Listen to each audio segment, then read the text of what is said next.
Hello and welcome to the Boost Over Ball podcast, your go-to source for all things Rocket League, with your hosts, K-Cube, Quilly, and Red. So lean forward, lock in, and get ready to go Boost Over Ball.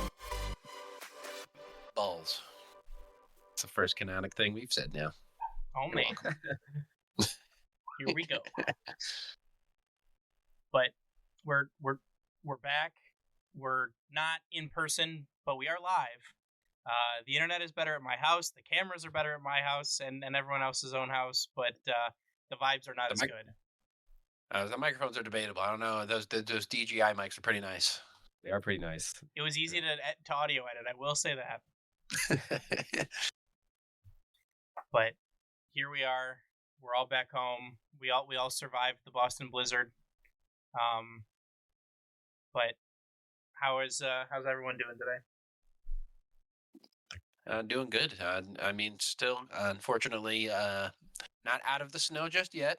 Unfortunately, I went from snow to more snow.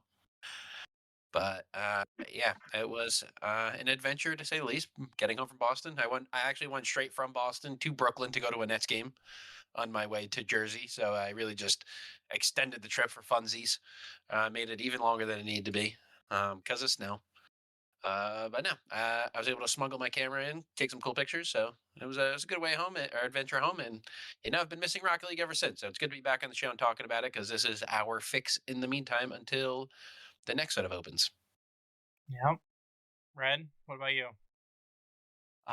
It's been good. Unfortunately, I'm feeling a little under the weather. I think the Boston Blizzard took a lot of energy out of me. The stress of trying to get a flight home. But we're here. We're back home at least.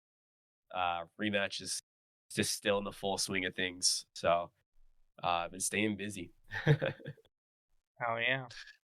Yeah, it took me at least the entirety of until the end of Sunday of rest in order to like fully feel like I've recouped myself as a human being from the entirety of that trip. Was it a great memory? Yes. Was it a lot of energy expended? Yes.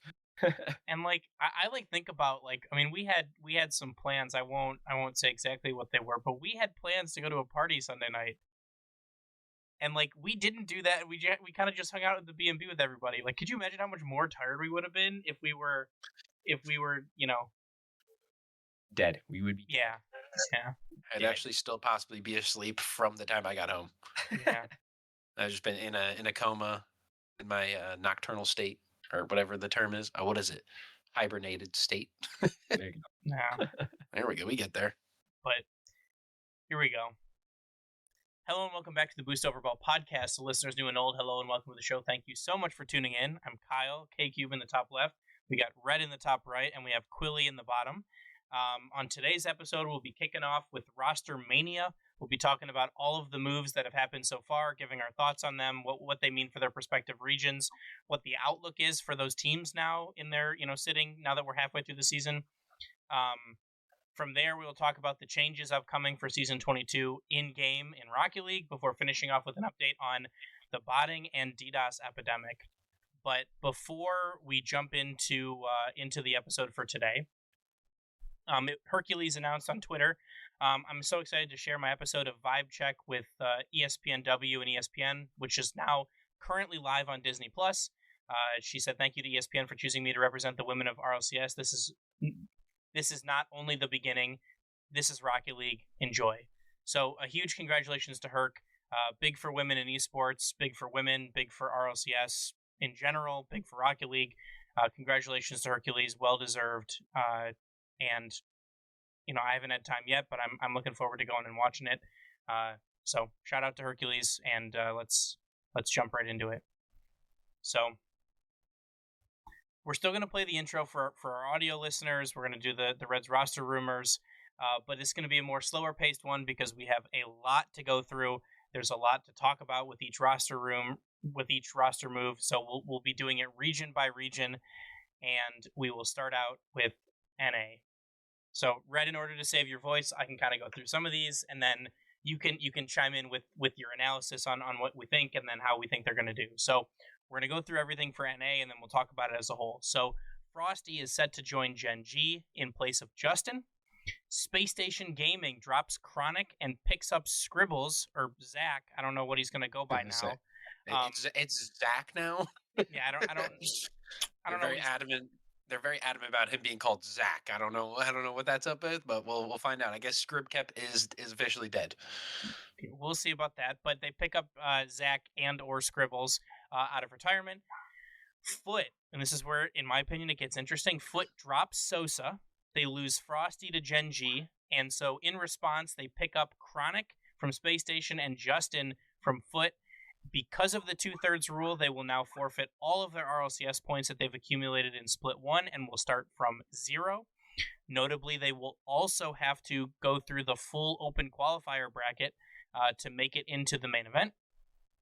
We also have Strictly Business picking up Aqua to play alongside Relating Wave and Crispy. So, all that being said, Red, I'll start off with you. What does this do to the NA landscape, and how do you think these teams fared? Yeah, I mean, I think the first thing we can talk about is this Foot roster, right? Losing Sosa and Frosty. This is a team that was very close to qualifying for the Boston Major in competition with SSG. And I think they kind of accepted the fact that they weren't going to be able to beat SSG on points, and they knew they needed to make a change in the roster. This is a team that is, barring the most generational Split 2 run we've ever seen from a North American team, not including NRG, this will be a team that will be competing in the LCQ that will probably get that NA 5 spot for Worlds. Would be my best guess. It will still be competitive, but this could be a good roster to see. A very veteran-based roster, right? Getting Chronic and Justin, 2 very seasoned vets of the scene, along with excuse me, along with Cheese. I mean, it's going to be a very interesting team to see. I'm curious to see how Justin works in that roster. A lot of question marks, I think, are going to come from that roster. I think there was a lot of questions on whether or not Justin may retire before this change was happening. He tweeted it might be time. He tweeted it might be time. There was a YouTube video made on, Justin's top 10 plays before retirement. And, everyone kind of thought it was over for him, but, glad to see he still got a little bit of fire for him. SSG, obviously glad to see Scribbles come back out of retirement. He did what he needed to do to IRL to get more comfortable, whether it was with his studies, with just responsibilities in real life. Props to him for being able to, step away and handle that. And he feels like he has the time to come back and found a good team to join, which I think with the addition of Scribbles, this SSG roster is going to be very competitive going into this next split.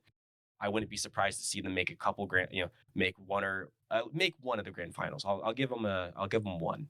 It's going to come down to the bracket, but I think there could be some shakeup, but realistically they are going to be solidified 4 seed for the NA region.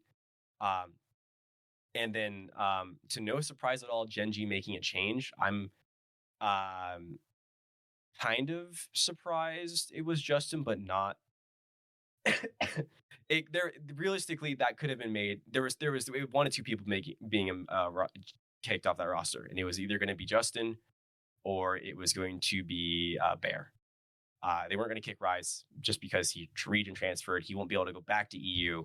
And I think he can. I think they might allegedly. change that. Because Astral and Seiko both said LFT any region. I mean, Seiko is now off the board, which we'll talk about in a little bit. But I think that maybe I wonder if you can, but you also forfeit that team's RLCS points, maybe. Well, I don't think GK would let that happen because GK would be SOL. Yeah, but I think, and then obviously, we see Strictly Business come back into the scene. Relating Wave, Crispy. Notably missing, I believe, the third for the old Strictly Business roster was it CMOS? I can't remember who the old. Yeah. I think it was CMOS. CMOS, Crispy, Relating Wave. So Aqua coming in, another good bubble team. This is a team that I think we will see compete for that top 8 position in NA. Will they make a top 6, top 4? It could be. We've seen crazier happen, and we saw it happen with the at the time 100X now Lotus 8 roster when it came to the kickoff weekend. But do I think this changes the NA landscape too much? Unfortunately, excuse me.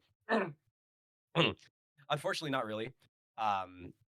unfortunately, but fortunately, you got Energy. They're going to be the 1 seed. Shopify, and Foot competing for that 2-3. SSG 4. Realistically, the only thing up in the air is going to be who's going to get that LCQ spot. Right now, your front runner, we're looking at the Foot. I could see M80 making a good case for it in their most recent form. Maybe Dig. You could see a Dig out there. Even a Lotus 8, if they if they continue to keep their form. But realistically, as with this now very experienced Foot roster getting put together, I see them as the shoe-in for the LCQ spot for Worlds. Yeah, I don't think Gen G is a bad shout either for it, but I do think this is a very confusing move because obviously you get the names in Chronic and Justin, but you are forfeiting all of your points, and you were sitting at NA5. You were literally right in the mix of being in World's contention. So to not just get rid of 1 but 2 players and just throw all those points away is quite a questionable move, but I mean, it's their decision to make, and we're just here to watch it. And so all the power to them. Obviously, Justin, one of the biggest names in history of RLCS, so obviously everyone's going to be rooting for him. He's going to be a fan favorite regardless. But yeah, it's a confusing move, but a move nonetheless. But yeah, Gen G, obviously, I don't know if they get better or adjacent. Frosty's definitely has abilities, but we also know some questionable character concerns. But I haven't heard anything this season so far. So assuming everything is all good in the hood there, Gen G is looking like they could maybe not have a resurgence, but like a little bit more life, a little bit of a pulse there. Maybe get a little bit deeper than what they were previously, because obviously the floor is at the floor. It's actually below ground level right now.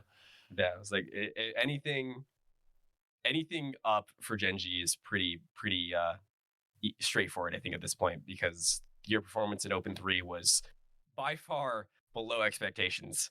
Not even making it to Saturday, right? They didn't even make it to Saturday. They got grouped. Yeah, they got grouped. No. But yeah, that and the SSG signing of Scribbles, Zach, I think is rather interesting because obviously he said he's retired, so I mean you'd expect him to be done from the game completely. But we did see him on a non-org team in the first opens. He still made he was still top 10 in MMR for like rank 2s and stuff.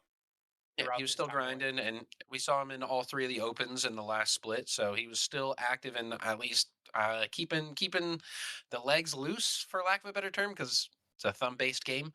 But he was still out there and keeping ready. So it seemed like he was working his way back into serious play, and we can hope only but the best, because huge Scribbles fan ever since the Frosty days. So hoping this works out for the 2/3 of the Snowmen.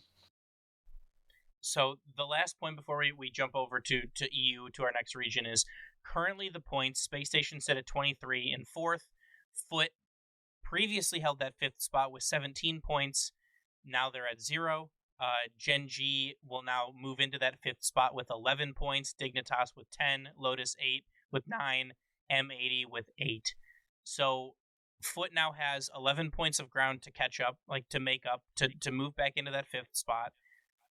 But more importantly, Space Station now has a 12-point gap over the team that's chasing them, right? So as long as they continue to evenly place with Gen G, Dignitas, Lotus 8, M80, and Foot, they will maintain that 4th spot, right? And because not winning the kickoff land, it's only 4 spots for NA. So it kind of seems like, well, even if Gen G and Foot are better teams, this split, it just seems like there is too little time to make up the gap. Although that being said, we've mentioned it. We mentioned it this time last year. The points in the second split are more, so they're weighted more heavily. So I think that maybe was a contributing factor to allowing Foot to make this change. But it's still it's a ballsy choice by them to forfeit 17 RLCS points. So we'll have to wait and see what happens on that one. But moving across the pond to EU, first and foremost, we have Team Vitality, and that is going to be Radosin, Mitzer, and Alpha 54, the return of world champion Alpha. Maybe potentially out of contract hell. I don't know. Next up, we got GK, and it was announced that they chose to drop Seiko from this roster, and they are set to pick up Tempo from Man City. And Man City, in response to this, are set to sign Seiko to fill in the spot that Tempo is leaving by going to GK. It was also announced that Magnifico would now be the roster of Atomic, Yujin, and Nico. And then notably, players in EU that are LFT, they're still looking for a team, still out of the loop on this one, are Juke, Tox, Raziers, and Astral. I missed Sosa and NA as a notable player that's still LFT, so we'll have to wait and see what happens with Sosa. But not as many moves in EU, but some big ones, right? Like some of the big boys are making moves. Like GK made a major. They made it farther than a lot of people thought that they would. They made it out of their group, and they still make a move, right? And Man City, right on the precipice, they were a tiebreaker away with GK. So swapping Seiko for Tempo in terms of at least experience might help them, because they've been reverse swept before. But I don't know what your guys' thoughts are. Does it make either of these teams better, or is it kind of just a lateral move? It's definitely a weird one. I think part of it is just a consistency thing. We saw this with Seiko at the major group stage. Seiko, lights out. I mean, he played phenomenally, but then when it came to playoff time, and Seiko kind of disappeared. So it could have been a consistency thing, just building at. We just really didn't see it until the very end there. Could have been a playstyle chemistry thing. This GK roster was very inconsistent when it came to Open 1, 2, and 3. We saw it with the results, and I don't blame them for looking for a change, even after making it to Championship Sunday. But Saturday, making it out of groups. But it is. I'm curious to see how Tempo slots in there. Obviously, as well as Seiko, a very veteran player there. I'll be curious to see how he plays on this Man City roster, who has been so close multiple times to going the distance in some shape or form, beating top teams, losing game sevens. Will this be the edge they need? When it comes to experience, I say yes, but when it comes to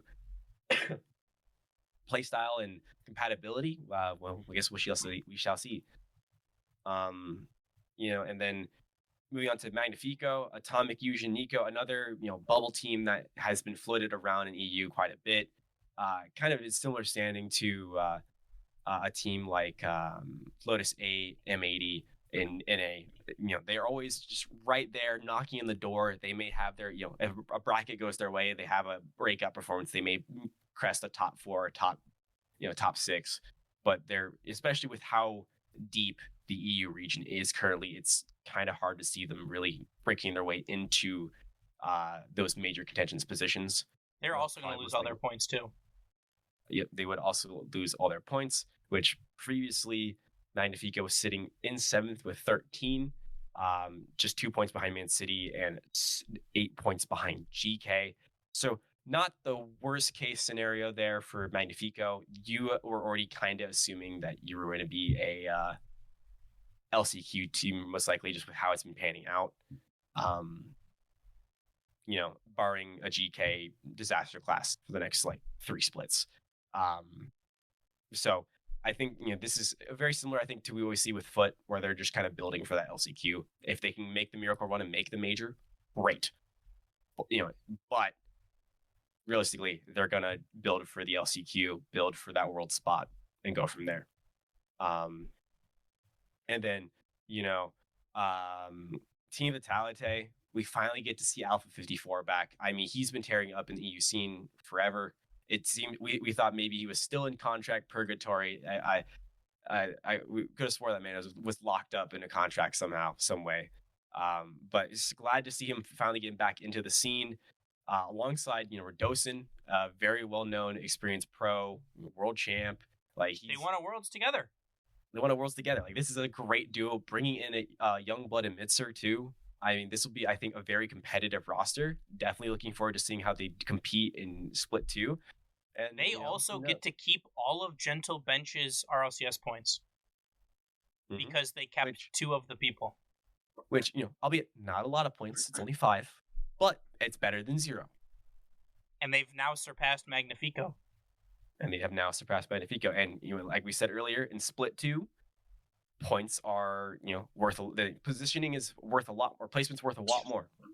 There's a bigger gap between each spot because there's more points involved. So, could this team potentially eke their way into a spot at Paris? We'll see. Yeah. The only thing I got on, this close to the snipe of the century. I said Abjack was going to be gone, but I let my appreciation for Seiko as a player blind me to. It was very obviously going to be him. Well, I mean, he's just like the only non-Englishman, right? So like, maybe English comms were like tough for him. I mean, his English is very good. Like we've talked to him before. Good, yeah. We've heard him speak. So, but I mean, it's still a thick French accent on him, and obviously I don't want to say politics into it, but their content streamer is also Abjack's girlfriend, so it's a little bit it's a little hard to get one and keep the other one.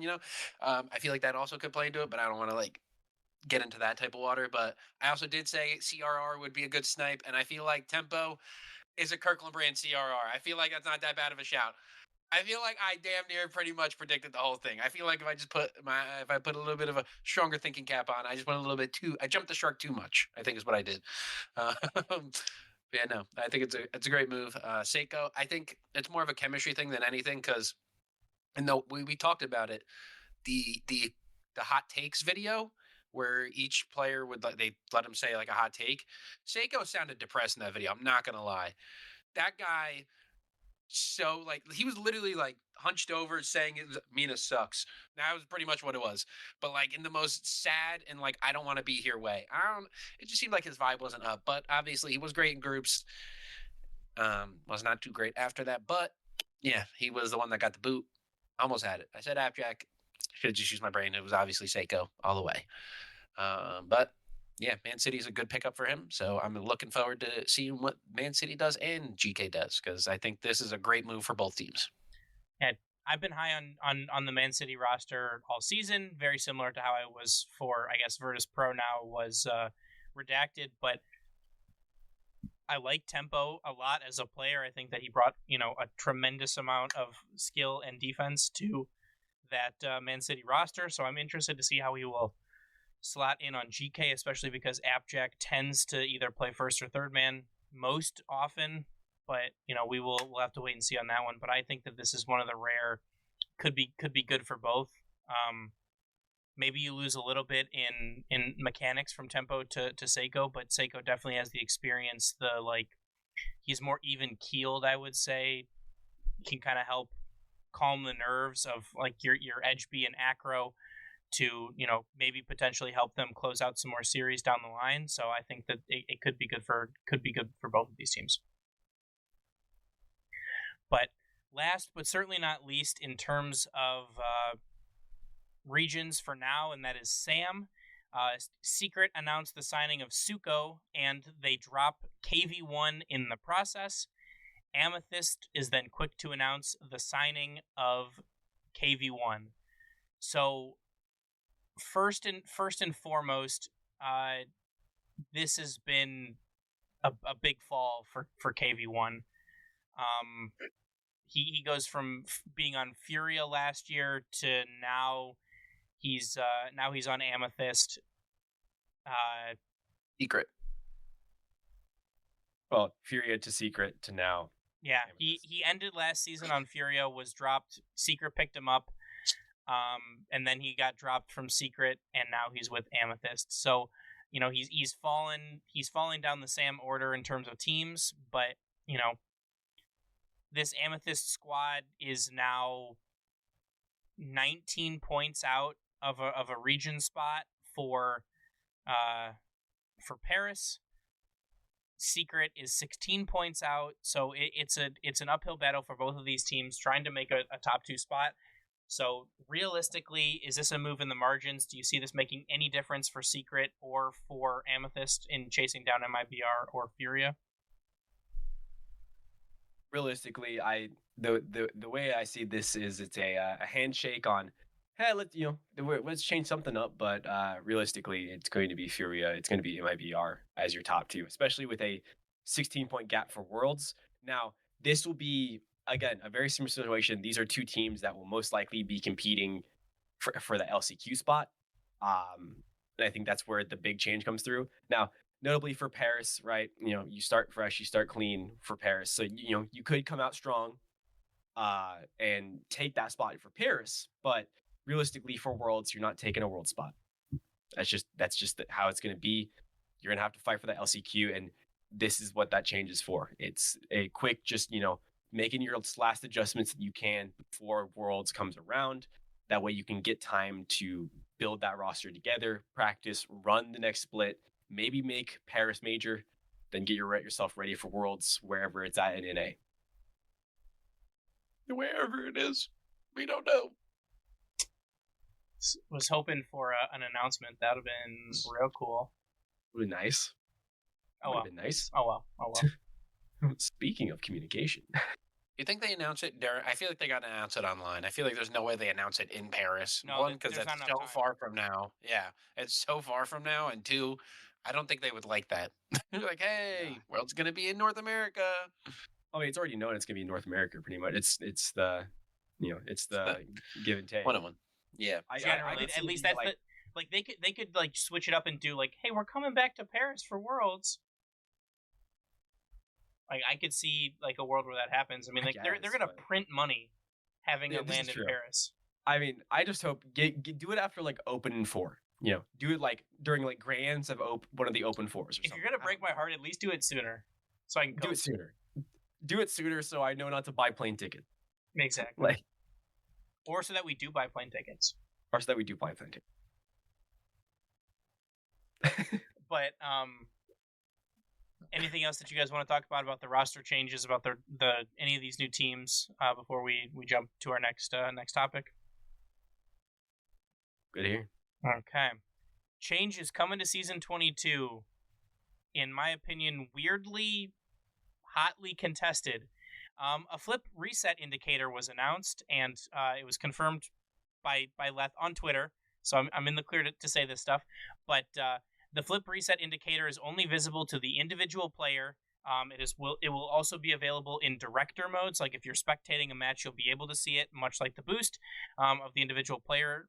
But you will only be able to see your flip reset indicator on your car in game. And I was told that it will be a visual cue like a spark, and there will be a sound cue as well. I don't know. That is not fully confirmed yet, but that is what we have heard. The like gray-white circle indicator that people have been showing on Twitter, I don't think that's what it's going to look like. I think that's what it's a feature in Bacchus-Mod already to have that. Like you can do that, and that's what it looks like. So I think that people are like maybe impression farming a little bit, because I don't think that's what it's going to look like. It's going to be much more polished than that. I thought the Bacchus-Mod version was just like the color changing on the car. I think there's a couple. Am I wrong on that? No, I think there's a couple. There was one that turned itself on, and my car was green, and then I got the flip reset, and then it was pink, and I was really confused. It took me a while to figure out that was the flip reset. But in addition to that, they have also changed flip reset, the responsibility of flip resets from the individual client to the server. So now there will be no more lag sets if you got the flip reset and the server said you didn't. However, I think that there may be a little bit of trade-off because, now like ghost touches, you could have like a phantom, flip reset because it's all that server side stuff. It's difference between the server and the client. However, I think this is a huge improvement. It's very big that the servers are going to be handling this. It should make the game run a little bit smoother. The next thing that people are up in arms about is there's a new big boost pad spawning indicator. There is now a visual cue a couple seconds in advance for the 100 boosts to spawn. before we kind of talk about what all the issues are, Quilly, you start us off. What are your thoughts on these two changes? Changes that I don't think we're expecting or blatantly asking for right now, though the flip reset indicator is something that people have asked about for a long time. Yeah. I mean, I'm more indifferent on that one. I think the flip reset indicator was not necessary. I think, if anything, I feel like it's more of a detriment to the game because I feel like the mystery. It's also toggleable, so you can turn it on Yeah. or off as you choose. Yeah, but I think anything that's like benefiting that hard on like a higher end level is like just a little bit unfair, just like a mild bit. I feel like this is close to when everyone's the new meta of Fortnite, like it started out regular Fortnite and then sound indicators became a thing. You could hear footsteps from like or not you could see footsteps, so you know where people are coming from. You can see where chests and stuff are. I think it's obviously implemented to help newer players, or I think it's helped for like deaf players and stuff. But it's been implemented in a way that everyone's using it now because it just makes the game easier. I feel like it's a closer comparison to that. That it's just helping, or it's helping more than it should be. But I don't think it was necessary. But if it's going to help new players come in and learn, I don't think they're going to be learning flip resets that fast to be needing it, but I think it'll help. I think it's a better thing in practice offline, but that's just my opinion on it.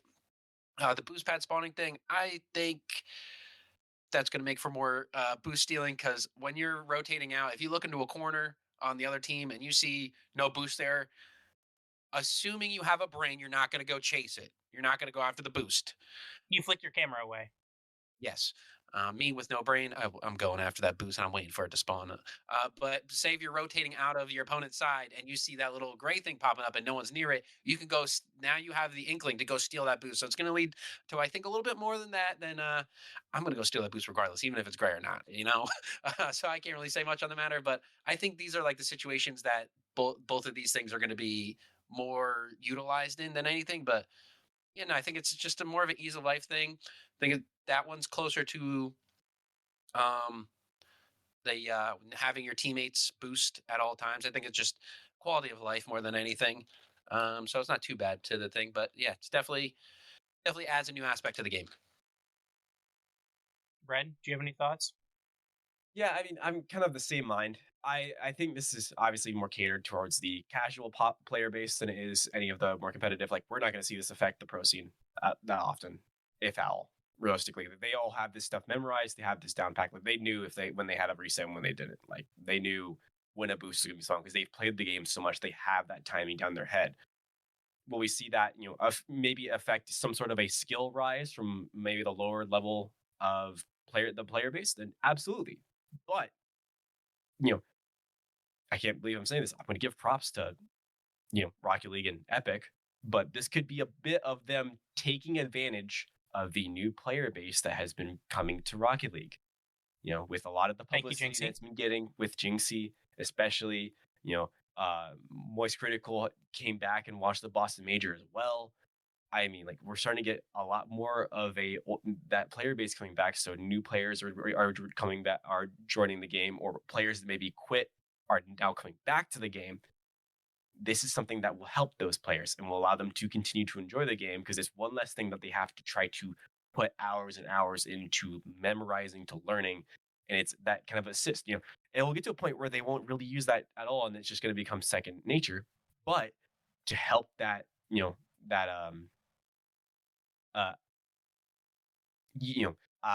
can't even think of the word I'm trying to think, to help that comfortability with it. I think it's a good change there. There's not really any detriments. The people that are complaining about this are just complaining to complain, in my opinion. Like, there's nothing wrong with this. There's nothing bad about it. Oh no, you're telling me that it's a little easier for people to play the game? Oh no, whatever will we do? I mean, as the person complaining can vouch on being whiny. But really the biggest argument, at least that I've seen online, right, from pros and like pro adjacent and content creators and stuff, is that it lowers the skill ceiling a little bit. Like, it takes less skill to do the things that like people are already doing, right? But like, what percentage of the player base is pros? I was like, Rocket League arguably has the highest skill ceiling in all of esports. In all of video games. In all of video potentially. games. I think it's okay if the skills ceiling gets down a little bit. I mean, and I see it less as the skill ceiling coming down because they're still discovering new mechanics and Yeah. stuff. You're just The lowering floor the just goes up. barrier to entry. Yes. So, like, Absolutely.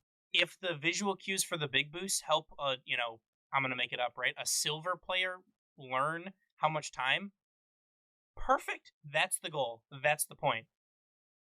Also, coming at it from a viewer of RLCS, right? How many times on the broadcast, like on the main broadcast, right, where you're shifting from player to player, do you not see the big boost get taken just because of the camera angle or the way the camera is at the time?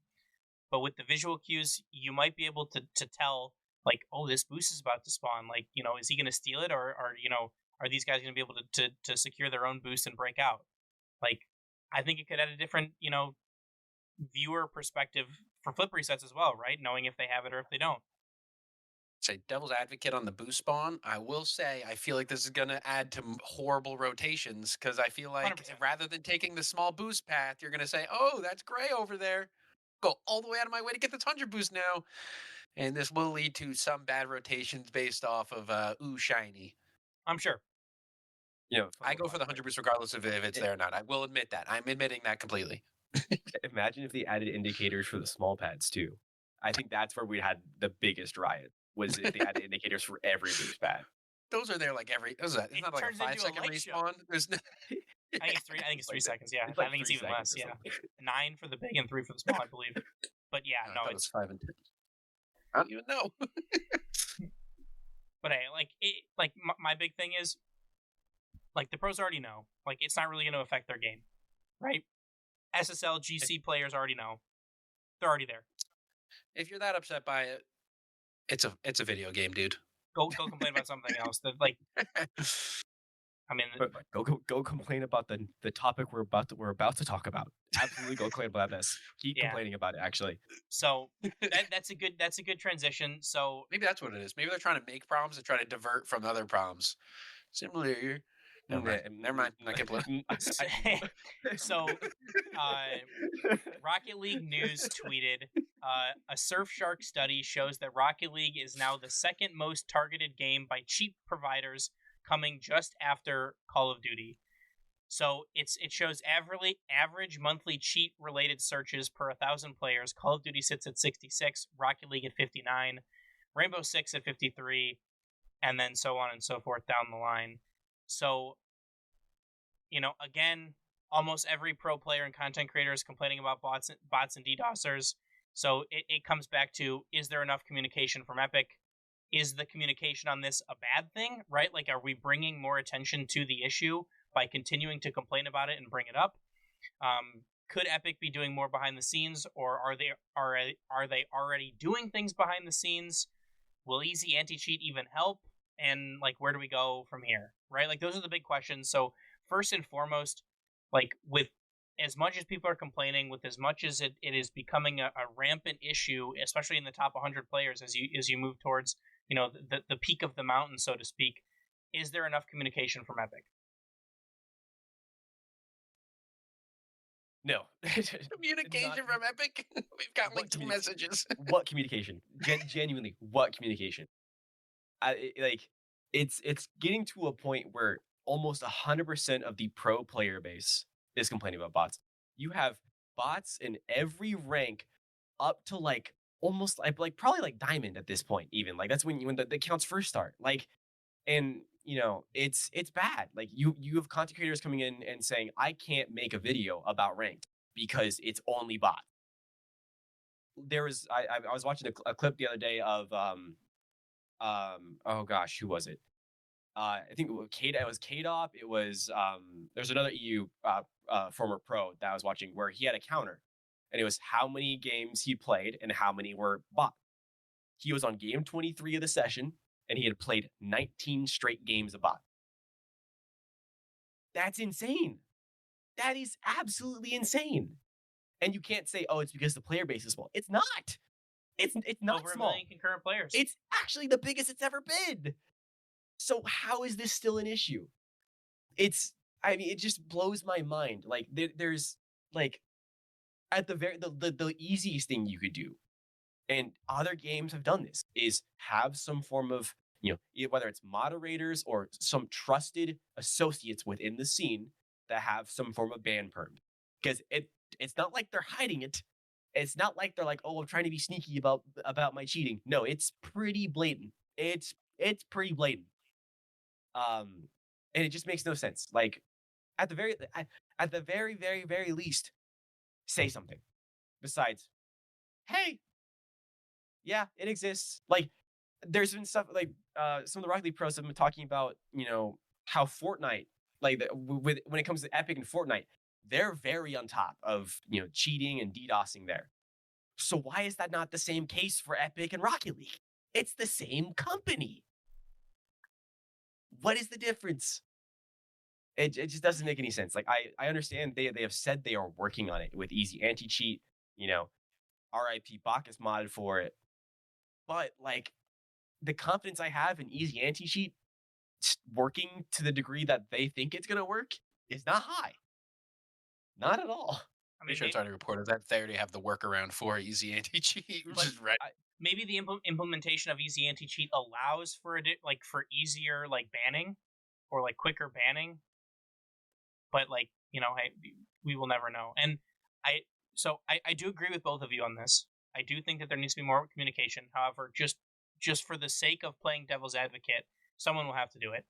So, and the biggest argument, in my opinion, against the communication is, does the fact that the game publisher or the game owner now, right, is posting about how big of an issue cheating is, right? That's what they did when we got the communication from them at the beginning of this year. Like, hey, we know it's a problem. Hey, we recognize that it's an issue. We're working on it. We promise. But basically this is what they're doing and we can't stop it right now. Like, we're trying, but we can't stay ahead of it. So is the fact that they've communicated this so publicly and so blatantly, is this making it a bigger target? Like, oh shit, well, it's so easy to cheat in Rocket League now. Like, we may as well just do that, right? Because we can. I think there's definitely better ways to go about it, because for the most recent things going on, like Embark Studios, they are the creators of Arc Raiders. They are on top of giving out numbers to how many people they are banning actively. They are giving out, they're giving you your stuff back when you die in raids to players that are cheating. They are you're not getting your MMR back if you're getting botted or DDoS. The most you get is a message when you get a, hey, we did something about it, when you report someone for chat abuse or something. That's the most you'll ever get is from feedback. I feel like there could be a little bit more discourse between us to the big brother up there, because I feel like they're capable of handling things like this. They're $1 billion company. I feel like if they're trying to improve quality of life with these updates, but the quality of life is already horrible because the game's not playable. So what? I will say, me and my diamond lobbies, I don't think I've ever ran into a bot, so I'm arguing from a distance. I'm arguing on the behalf of the good players. I'd imagine it sucks though. If I had to get on and I'm literally as you said, 19 straight out of 23 games is diabolical. To play a bot, not human beings. So I don't know what's going on. Obviously, I don't work for them, so I don't understand the ins and outs. But the lack of any acknowledgement consistently, because I think we've gotten 2 total messages about DDoSers, not even bots. I don't think they've to say anything about bots yet, just DDoSers. I think it just needs a little bit more communication with the community if they want to keep our attention or our trust, for lack of a better word. But yeah, that's my 2 cents on it.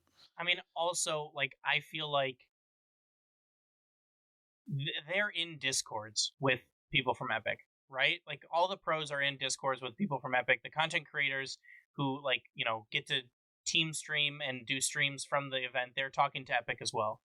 I think there's a way to do communication without publicly doing it, right? And because, if you have if Alpha, I'm not saying that Alpha Cap is the right one, but if Cap, if Coconut, if Vatira, if KDOP, if they're all getting information, hey, here's what we're doing. Like, we're really trying. Like, we promise we're doing stuff behind the scenes. We just don't want it to be public. Like, if they stop tweeting about it, like, that doesn't mean that it's going away. It just means that, like, maybe they're doing something about it. Yeah, So I do remember a tweet from Joyo specifically. I believe if I'm pretty sure it was Joyo, because he kept getting at, or people are like shooting him messages like, "Hey, why aren't you like tweeting at or constantly saying something about this?" And that's when they said, "We are in Discord servers with them. We message them actively, and they just straight up air us out. There is nothing we can do that we haven't already tried. It's it's just like no communication at any point. I don't know what the next step is, but no, and I feel like a Rocket League is dead. Hashtag might be coming back. and again, like, I agree with you, and I think that they should be doing more than they are, or at least explaining to the people who are important what they're doing. Like, you know, the people that that are the reason your esport is so successful. But, you know, I would say that the public display of communication, at least until they have like a full solution, is probably not coming. However, also maybe they're just not doing anything because they're like, okay, well, we're gonna, because I mean, Lethamyr and some other people have really said, like, you know, they could have announced UE5 at Worlds last year, but they didn't. So maybe they're still trying to polish some stuff off for that to announce it this year. And then they're like, okay, well, the botting isn't going to be a problem on UE5 because we'll be able to do this, this, and this. So, like, as long as we can just, like, finish out the rest of this RLCS season, then, like, it's not a problem anymore. I don't know. So it's a touchy situation. It's tough to know what the right thing to do is, but that's what I got. That's really the only kind of defense that I can muster for them. But again, I was just playing devil's advocate. I do agree that there should be more communication. That's something that we've banged the drum for consistently since this podcast began. So, yeah, it's genuinely it's disappointing that we still have to keep talking about communication being the issue. You would think that, you know, it'd be figured out by now. You'd hope that some other fun facts about this bot issue. There's some other posts I saw about this, but they did the math on it. Roughly 0.06% of players have searched for cheats. Only 0.01% of duos have hit SSL, like actual, like, you know, bot duos. 0.01% of solos and 0% of trios. There are likely more bots that currently play Rocket League than there are SSLs in the game. Let that sink in. Seems about right. That sink's knocking right now. Let that sink in right now. That sink broke that door down. I think I saw a thing that, what is it? Rocket League's the second most currently cheated game in all of video games. Yeah. Only behind Call of Duty. Yep. Yeah, That's that what we we mentioned talked at the about it. beginning. Yeah. Oh yeah, my bad. I completely. But like it's the still fact unreal. we went from being like a game where everyone was like, "There's no way you could cheat in this," to like, "Please make the cheating stop." The absolute turnaround. Diabolical. Yeah. But also, the last thing that we got for today's episode is the rewards were announced for season 21. It's player banners again with like a fractal design, and then like the color and the rank logo on the far right. Kind of another reskin, another not amazing reward for yet again, but hey, you know, you get your titles if you get to GC or you get to SSL. So that's really what the point is now. The bot one that Frantic said, "Will bots get this one?" It's one with the little bot the cheating logo on it. Oh no. Yeah, like it's, I don't know. It also feels like the Rocket League Twitter account just keeps digging themselves a deeper and deeper hole every time they refuse to acknowledge the bots. Like every time they post another medic, season reward, any other sort of marketing bit, it's like you look at the comments. The only comment are just, "Are you going to acknowledge bots? Are you going to acknowledge the bot issue? Say something about the bot issue." Or bring back trading. Or bring back trading. But like, also, like, I can't remember the last time we had a good end of season reward. I'll be so honest. Who, like, come on. The decals, I think, was the last one. I was like, can we use? Can we leave this? Only some of the decals were good. I've come up with a new cool question. What would be a good drop reward. Something simple. It has been shown across the Rocket League fashion industry that simplicity is key. They want something sleek. They want something smooth, but something that isn't going to make me, flashbang me while I'm playing Rocket League. Keep it that way. They don't need Talking the about- flashy stuff. They You want it mean just to look nice. that chrome bronze decal every season on repeat Nah. didn't do it for you? Like, I don't know. Like, the like notable like ones that I'm like I hate. Like, I think everyone hated. You remember those wheels? You remember the terrible end of Didn't they season have, like, reward wheels they had? spikes They had like on 'em? spikes and stuff on them. Like, who is ever gonna use these? Just make it like DC's or like a wheel like Yeah. DC's, but instead of it being a solid color, make it the color of your rank. Color your Done. rank. You could add you if you really want to get a little creative. You don't want to push it too crazy. Maybe you can make it a little like chromatic or some sort of gradient where it shifts, but don't want to be too flashy. Like That an is the like an issue. You don't- anodized Cristiano wheel. You don't want it to be flashy. Flashy is bad. I think the main problem is that they keep focusing on putting the logo of the rank into everything. And like you said, simplicity. If they just focused on just using the color, because like the platinum color usually looks cool. It's a nice blue. But like If you it's need to attached with the platinum logo. So like it's automatically like, why would I put this on my car? Yeah, I think you're right. I was gonna say, like, if you're so dialed into needing to have the logo, then just put it like. I mean, if you look at any like car tire normally, like the company logo is like in the middle, but it's like really small, of like in like where the axle goes. Put it there. Make it static. Don't make it all. Don't like, but make the color the focal point, because there are cars that I have in my presets where like the bronze color would look really good with it, but not if it has the bronze logo everywhere. To piggyback off that, Quilly question 2.0, of the ranks in Rocket League, which color is the worst? I have two that I could choose, but I'm honestly curious between your gold or thoughts. silver. Really? Or maybe bronze. Bronze is a little bit poopy. Silver, Personally, myself, Grand I'm not Champ. a fan of the Grand Champ color. Yeah, Me the neither. Grand Champ color. I'm not a fan of the red of the Grand Champ, which shocking to say. I know. I was gonna say, But- this is insane work from you. At the same time, I feel like I should know what a good color red is. But I'm not a fan of it. Like I remember trying to like make some presets with that Grand Champ color, and there's not a lot. Mm-mm. It just does not work well. It kind of bothers me that it doesn't go by like color gradient, right? Like not like rainbow, like primary color order, which is a little bit annoying, but that's a topic for a different day, because we are so far locked into these colors, it's not even funny.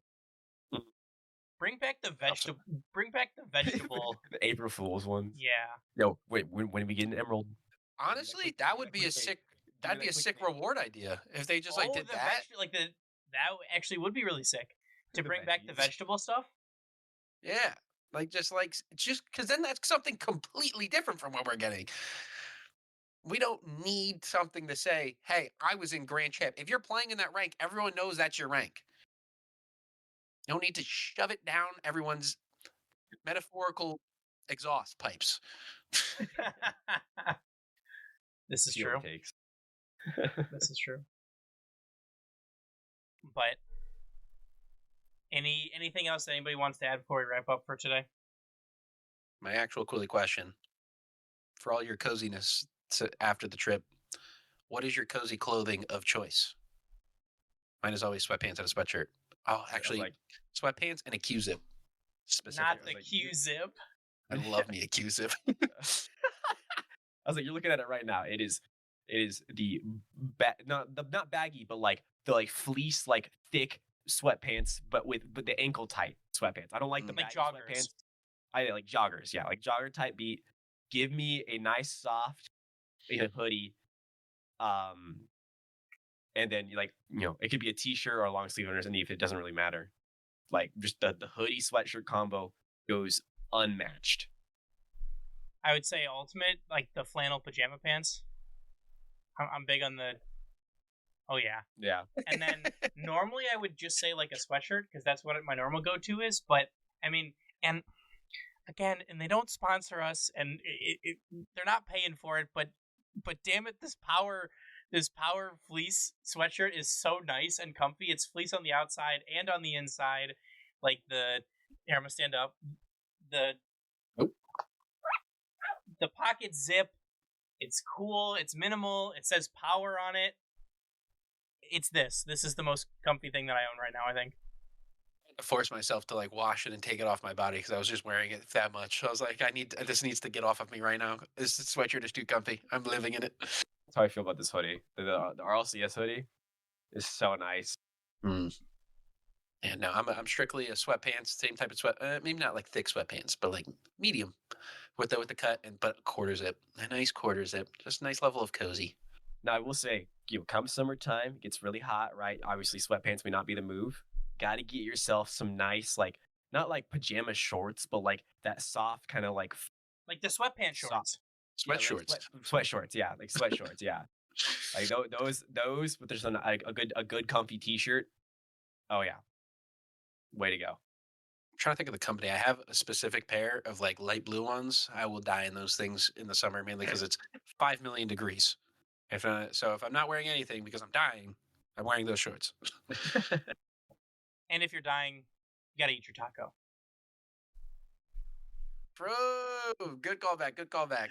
That will be the last thing I do if I ever get into a final destination situation. I'm eating that. I don't want to say eating that taco. Eating a taco. Pause. I caught it before I got there. But with that, I think that's a great time to end the episode. We'd like to thank you all so much for listening. We'd like to remind everyone that this podcast is proudly brought to you by our name-level supporters on Patreon, Alyssa B. Please remember to rate us 5 stars wherever you listen to podcasts. Share the show. Tell a friend. It all helps us grow our audience and improve the show. Come follow us on Twitter, Instagram, Blue Sky, TikTok, and Twitch, which we're currently live recording on right now. Come join our Discord. Come talk some ball. It's a good time. Make sure to support us by checking out our merch store and our Patreon. This is how we fund the show, and we will do giveaways there as well. All of these links and more can be found on our website at boostoverball.com. And from us here on the show, as always, remember to choose Boost over Ball. See ya! Thank you for listening to the Boost Over Ball podcast. Make sure to check out our website, boostoverball.com.